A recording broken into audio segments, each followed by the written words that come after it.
Hi, Kevin McDonald here. I recently did a deep dive interview with a lady called Carole Neales. Now, Carole Neales is an expert in social housing. So we're going to talk about the challenges in social housing and also the unethical ways that many people get caught out where they think they're doing good in social housing, but they've done it in the wrong way because they did not keep control, where they did not find their own deals, they did not understand what they were doing. So I'm going to go straight over to the interview with Carole. You're going to absolutely love this. I'll see you on the other side. I've looked at social housing and heard about social people housing, but I also meet a lot of people who talk about social housing, and one of the things they worry about is like, well, we've got to help people with their needs and we've got to help people with their re-education and getting them into society, and I feel like I'm a property investor but not a social worker. So what's the challenges?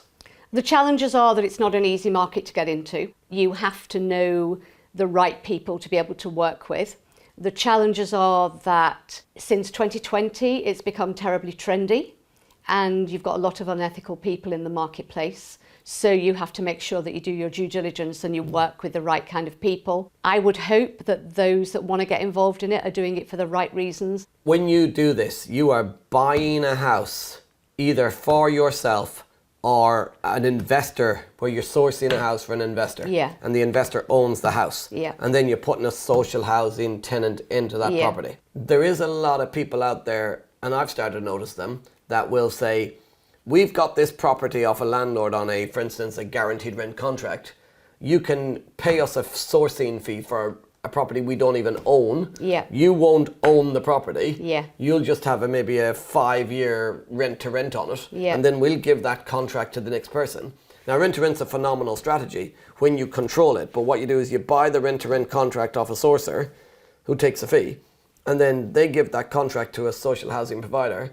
And then the contract that they have with the landlord might be very different to the contract that you've got with the social housing provider, and so on. And there's a total lack of control. People will watch this and they'll go, oh, social housing, and then they'll see one of these ads pop up for, buy this deal, it's social housing, but you're not actually buying the house, you're just renting it. What's your thoughts on those types of schemes that are out there? So for me, I personally don't like them. I don't think they're ethical. I don't think the investor's got any security.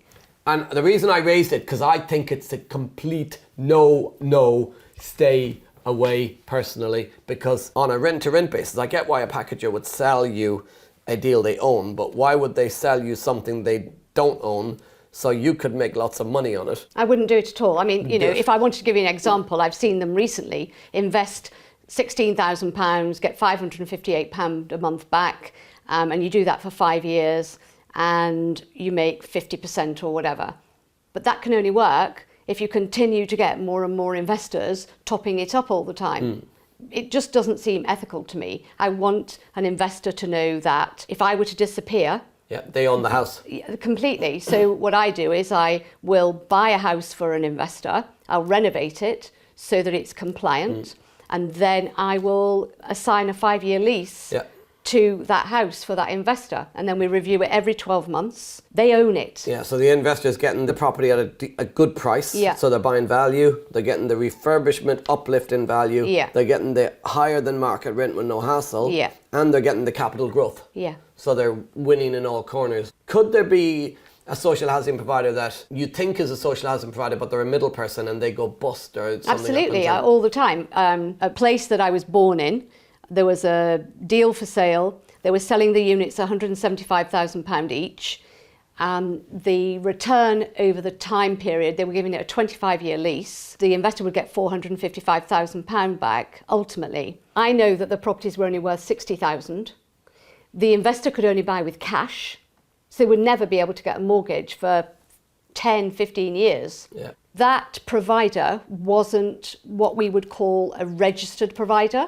They were either a limited company or a social housing company. The investor's got no security. And we've seen that in the marketplace at the moment. If you look at auction, there are so many properties going for sale that are being sold by pension funds because the pension funds have signed up to deals that have no longevity. Yeah. And that's taxpayers' money, that's the investors' money. And they think it's okay to overpay for the property, bricks and mortar, because the rental income's so much better and guaranteed. Yeah. But And unless the company's been in business for, as I said, 30 years or whatever, how can you guarantee in 25 years' time you're going to be able to still be getting that money. And how can a company agree to pay £1,760 a month for a one-bed flat in Lancashire when the going rate is 600 and the LHA rate is probably 520? So if it seems too good to be true, it probably is. There's a lot of money can be made in this, but you've got to do it in the right way, with the right profit margins, with the right security. Completely. Yeah. And just a point you mentioned there was LHA, so Local Housing Authority, LHA. So an LHA tenant is a Local Housing Authority tenant. I would say that when you're deciding to work with what we call a provider, that you make sure that you can do your due diligence on them. You can find out where they're from, how long they've been in business. Another example, there's a property near me being sold that we want to buy. It was sold to a pension fund for nearly £2 million. There was a 20-year lease put in place. It's completely fallen apart. And that's the sort of thing that happens when you don't have a secure tenant in place. Yeah. And when you said 20-year lease and it all fell apart, is that the 20-year lease was actually valueless because the people that leased it couldn't pay? Yeah, and that's what happens because they promise the long term because it all looks good and it's lots and lots of money. But what usually happens is we get to year 3 and 4, their rates have not increased to the same level as the rent that they're paying. And so it starts to fall apart. So the person that invested in that, which is usually a pension fund, are no longer receiving their money. The rental rate is renewed every year against the retail price index or whatever, and it goes up. So you started off with your rent is 500 quid, but you're getting 600 off the LHA. And then the rent goes to 550, but you're getting 610. And the rent goes to 600, but you're getting 620. And the rent goes to 650, but you're getting 630. And the rent goes to 700 and you're getting 640. And now, whoa. And I'm only 5 years into the 20. We've had 8,886 units come back onto the market. How many? 8,886. Come back on the market because of being negative... overpriced. Yeah. Wow. The rents that they agreed to pay were too high for them to sustain. So the housing associations go into liquidation. And that's why when you said before, if it sounds too good to be true, it is. But lots of people don't see beyond the shiny penny. And we should be looking at the long term. How long can we do this for? Does this fit my 20-year plan? So there's a lot of money to be made in this, but you've got to know what you're doing. You do. Make sure you're doing it correctly.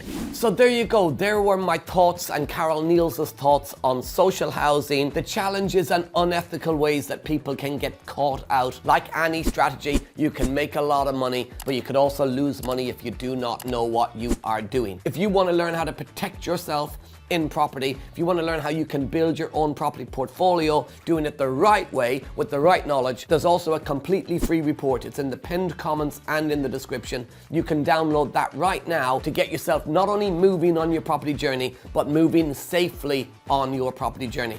I've been Kevin McDonald. I'll see you next time.